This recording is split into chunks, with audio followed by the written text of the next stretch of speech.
Mike's on Mike, a conversation about politics, government, and Jacksonville, with 50-year opinion leaders Mike Hightower, Mike Tolbert, and award-winning broadcaster and longtime political observer, Mike Miller.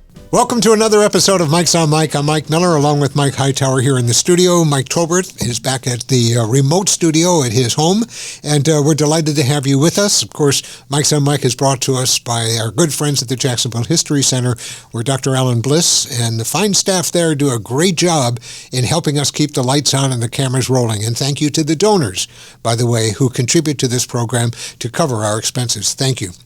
Today, it's just the three mics again, so don't turn off your televisions or whatever you're watching us. Just, we got a good show here, I promise you. Yeah. We're going to be discussing 5 topics that are current and we think are going to be important both to Jacksonville and to the state of Florida. Here are the questions. Number 1, how will President Trump's Panama Canal and tariffs proposals impact Jacksonville's port, and as a result, and in turn, our economy? Number 2, once again, the Florida legislature has decided they're going to take away local control when it comes to our schools. This time they're doing it by dictating what time our schools must start in the morning. Number 3, now that the Florida Attorney General, Ashley Moody, is our new U.S. Senator, what can we anticipate from her? Number 4, looks like the ill-fated Laura Street Trio's back on again. Yeah. I'm telling you, this is an amazing story. The post story is almost as interesting as the initial story. But anyhow, what is going on there? What about the new owners, and what's this going to be doing for the city of Jacksonville? And finally, now that President Trump is back in the White House, how will Jacksonville's Democrat mayor deal with the new administration? And Mr. Tolbert's going to get us started. Mike, Jacksonville's port has historically been a leading economic driver for our area and for all of Northeast Florida, for that matter. If President Trump is successful, how do you think the U.S. taking back control of the Panama Canal is going to impact the port? Well, I think it's important that we do a little refresher maybe about the Panama Canal. It opened in 1914, so over 100 years ago. And it was controlled by the United States until 1977, when the late President Jimmy Carter ceded it to Panama. And it was another 20 years or so before Panama actually took control of it. Now, what President Trump has been saying is that Panama is charging too much money to the U.S. ships going through the canal, charging us too much. The second thing he's saying is that China really has control of the canal and not Panama. And the United States gave the canal to Panama, not to China. Having said that, I know that the port officials have their eyes on what's going on over there. But if you take a look at what we get through the Panama Canal, it's a small percentage compared to the rest of the country. I think we get about 13% of our tonnage, our goods here through the Panama Canal, whereas the nation gets about 40% of its tonnage. I'm told that what they really got their eye on are the tariffs, because the tariffs can make a big difference, bigger than canal control.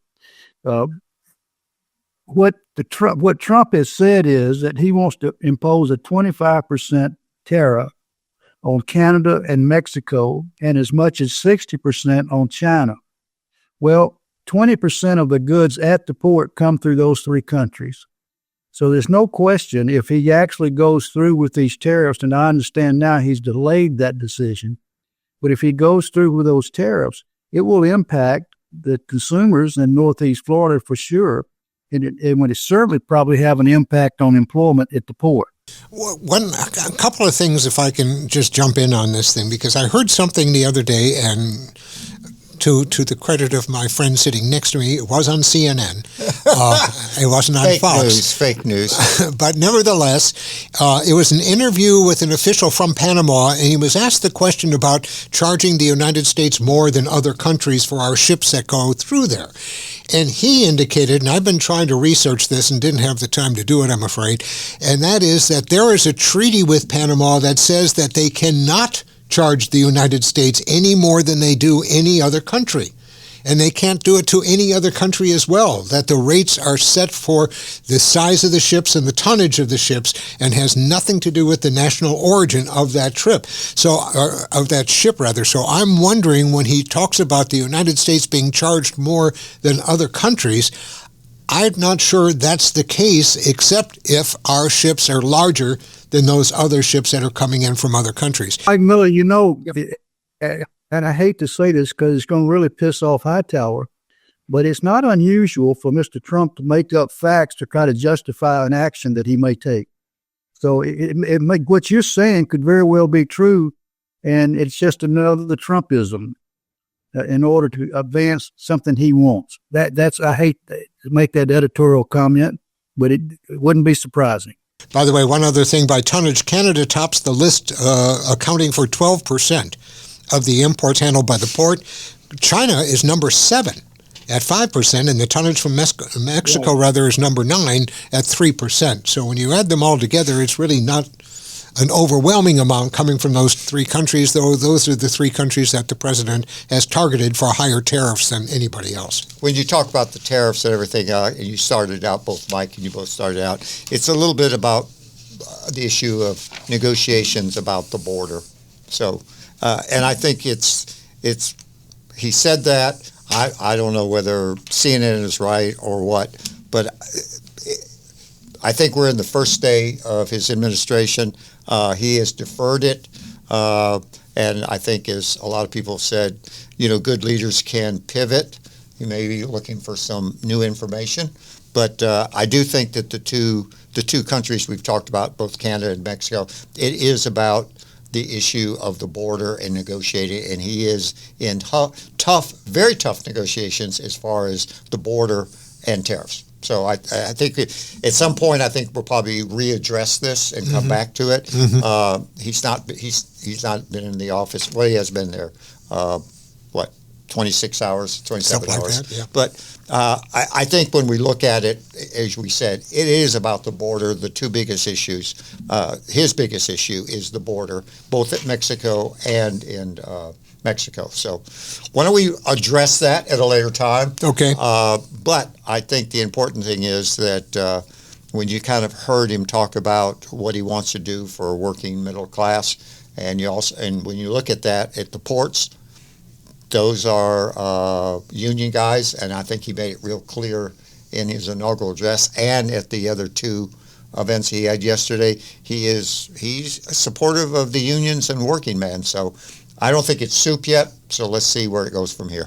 Okay. By the way, just as a final note on this, the tonnage that we've got going through our ports in 2024 was the highest that we have seen in years. Yeah. So we have seen increases at the port, and apparently it's doing a great job for the economy here. Yeah, and now Mike has been more familiar with the port longer than any of us. Mm-hmm. But when you kind of think about where the Jacksonville port started 40 years ago, I mean, we've come a long way, and we've had our challenges, but you got to say a lot. One, for Eric that's there, and for the board. They have put together an incredible board. Would you not agree, Mike, on that, Talbert? Absolutely agree. Yep. So I think that may be an opportunity.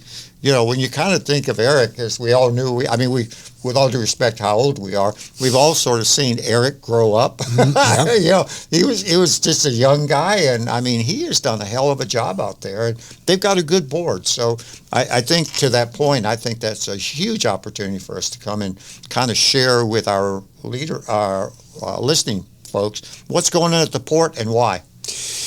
Mr. Hightower, after years of watching developer Steve Atkins fail at his promise to resurrect the Laura Street Trio, there's some exciting new developments going on. What is going on? And tell us what you think is finally going to get done out of this. I don't watch soap operas, but I think if we were talking about a soap opera, this would qualify. This would qualify. But I think I think we're beginning to see the light at the end of the tunnel, and hopefully not a train coming at us. From what I have read and what I've learned is that there is now going to be, hopefully within, I think by the end of this month, there's going to be a new owner of the trio. It is Live Oak Contracting, which is a part of Live Oak Capital, and they are out of North Carolina, Charlotte, if I'm not mistaken. The gentleman who is the point person here is a man named Paul Berzotti. Bertozzi. Yeah, okay. I'm sorry, Bertozzi. Bertozzi. Yes. Anyway, my understanding is that he has stepped up. He's got the backing, which I think Mike Tolbert has talked about this on more than occasion. We've heard that also from the Downtown Development Authority. We've heard it from a lot of people. Steve never had the backing, the financial backing. So now Paul and his organization there, January 4th, I understand that the city council, the mayor's office has said they're going to wait a bit because there's over $827,000 in fines due to violations. So I think they're going to give this gentleman a little bit of breathing room. But my understanding is that this new guy has got the support of both the mayor's office and as well as the city council. So my concern, and I think we've talked about it here before, and don't want to take away from it because this was Mike Tolbert's, I just hope that we're talking about the trio and not the duo. This thing has gone on for so long, and I'm not an engineer. My concern is the structural damage to these buildings of this incredible soap opera that is going on, and I just hope that at some point we don't have the headlines as it's called the trio and now it's the duo because of infrastructure. You know, Mike Hightower, it's had the trio over these years. It's had more than just structural damage to the buildings. I think it's had a psychological damage to the community because we've been on the edge, on the verge. We've been filled with hope, wanting it to happen, hoping it will happen.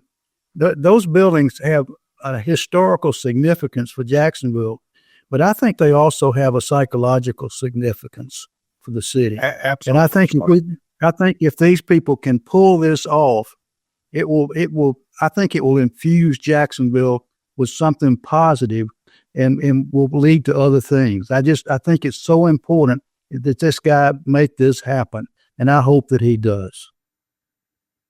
Mike, you're absolutely right. When you made the comment about the importance of the psychological part, it's a little bit of a parallel of what we went through all those years of trying to get an NFL team. But to pick up on what you really said was, this I think will be that jump start for downtown development, because every time we talk about it, we're always saying, where's the trio? And I absolutely support what you're saying. So let's hope that that Paul and his group do it. But everything that I'm hearing from Mike Weinstein when we talked to him the other week, and a couple of the city councilmen that I've talked to since, they really believe that it's a go.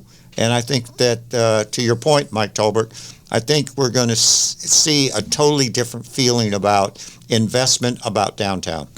One of the things that got my attention and many others' attention as well recently was a school board meeting when a new state law was discussed on how it's going to impact school kids and their parents. Once again, in another, if you will, theft of local control, there's a new state law requiring Duval students to begin their school day later despite what locally elected school board members think it's best.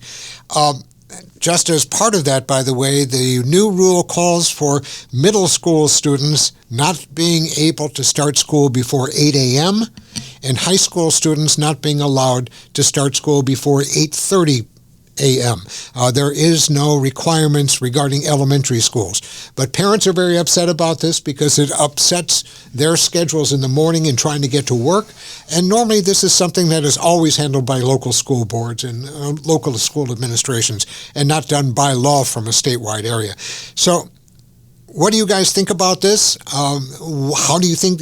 And Mike Hightower, you're the perfect person to answer this because quite obviously your wife Sue is a high school teacher. No, she is an elementary teacher. Elementary school teacher. My mistake. But let me just be on this one.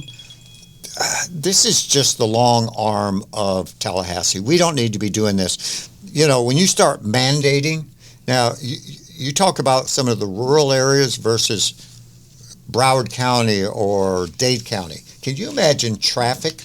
I mean, I think who better knows what the local situation is than school board members. Of course. And isn't that what their job is to set policy? This is an overreach. I just, local school boards are elected by the people for a reason. And I think this is just an overreach, and I think this is wrong. I was just going to say, for years, the legislature has imposed unfunded mandates on cities, told them what they had to do, no matter what the cost or where the money was going to come from. And now they're doing what Mike Hightower was describing. They're getting into the weeds on what should be local decision making and telling schools and other groups, but especially schools and school boards, what they can and can't do. And on something like this that's going to disrupt millions of families across the state of Florida, I don't know why parents don't stand up and raise holy hell with them and tell them that this is not your business. Get out of it. What is the reason for it that they felt it was so important that we needed a statewide rule, or state law, I'm sorry to say, to mandate this? What precipitated this?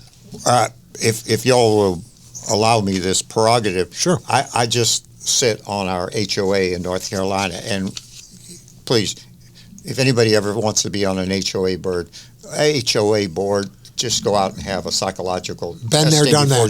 Been there, done that. But I just got into it with mine, and I said, what's broken that we have to fix? Exactly. And I come back to this. What is broken that has to be fixed at the state level that the locals can't fix? And that's my question out there. I think this is, again, as we just talked about, I believe this is the opportunity to get our new superintendent here, ask him. Yep. And Mike Miller, for you and I, we have a new school board member. Yep. I will tell you, I'm going to pick up the phone and talk Please to do. her. I'd like to find out. I'd like to find out. Thank you. This final question actually has two parts, and we're going to ask our resident Republican, Mike Hightower, what he thinks about it. First of all, Attorney General Ashley Moody has now been tapped by the governor to become our new U.S. Senator, taking the position that Marco Rubio had before becoming Secretary of State. Why do you think she was appointed, and what should we expect from Senator Moody? I have no idea what was in Governor DeSantis' mind. It's unique, though, that she made a comment when he announced it, that she came out and, she's very articulate, but she's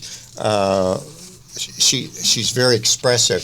And she made the comment in her excitement that said, I'm struggling with this because I've only had a couple hours that I found out about that. So I was trying to figure out why, because I do know that there were a couple of congressional members that were under consideration. Mm-hmm. And if you go back to that, I think right now the Speaker of the House only has one. Yeah, they can't afford to lose any Republicans to other positions. Then I understand. Then we just had Waltz resign the day of the. So I and think Matt Gaetz resigned. I would hate to think it's just on numbers, but they had to do with it. As far as Ashley Moody, and again, I got to know her from my relationship, my personal relationship, political relationship with Pam Bondi. Ashley was supported by Pam.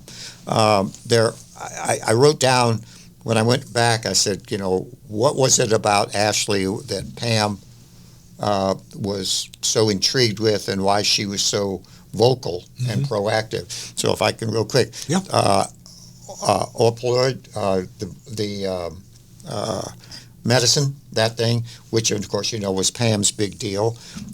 During the pandemic, Ashley was one of those folks under DeSantis, but was against all the mandates, and she was very vocal about that. She didn't like the fact that it was either the mask or the vaccine, which is more in line with the president. Cyber, very concerned about cyber attacks, which again was one of those things that Pam was very much interested. And then the last, of course, if you remember correctly, Ashley was one of the first people who started talking about in the state of Florida about immigration at the border. As a matter of fact, she went to the border both in Texas and Arizona. And also when DeSantis sent our folks, our law enforcement, to help them, she went with them. So when you sort of look, she's one in line with Pam Bondi, hopefully the new Attorney General for the United States, but she was sort of in line with where the president was. And I think, Rubio, as you know, it's now Secretary Rubio. He got sworn in today. Yep. By the way, just sidebar, he took his oath in English, of course, but then he did it in Spanish as well. So I think there's a parallel between her and Pam, and a parallel between her and the president. She was also very much out front for DeSantis when he ran for She was president. she was the first to endorse him, I believe. And I think we shouldn't forget, Mike Hightower, that she was an original election denier and even filed lawsuits in an attempt to overthrow the 2020 election results. I don't think we ought to lose sight of that. All right, this next question, the second part of this question goes to you, Mr. Tolbert, and that is with President Trump now back in the White House. Our own Susie Wiles is his chief of staff and cabinet officials, all from Florida. How do you think the Democratic mayor, Donna Deegan, is going to get along with this new administration?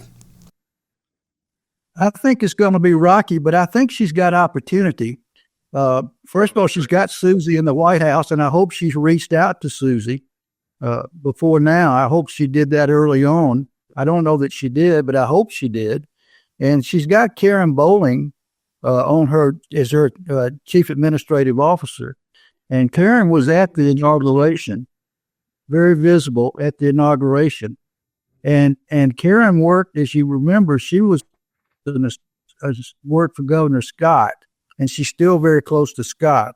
So she's got some kind of entree there, I hope, and I think. But it's not going to be like it's been with the Biden folks. That's for damn sure. Yeah.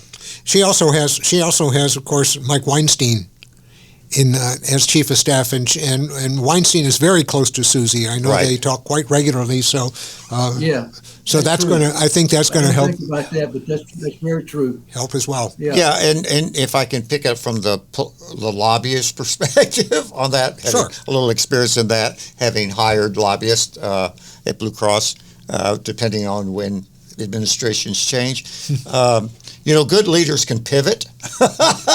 So I have no doubt to pick up on what Mike said, with the contacts between Karen Bowling, Mike Weinstein, Susie Wiles.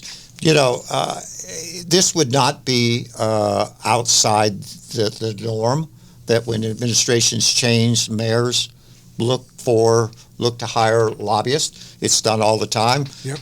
National associations, they do that. It's, when you're the mayor of a town, a mayor of a city, you represent all of them. So what you do what you got to do, and lobbyists are doing that. I have no doubt that there are a lot from Florida, given all the people who are from Florida, given also, as we know, Mike Weinstein, Karen Bowling, all these relationships with Susie Wiles. So, as we've talked about on this show, the business of politics is business. I really think that Mike Tolbert made a very critical observation.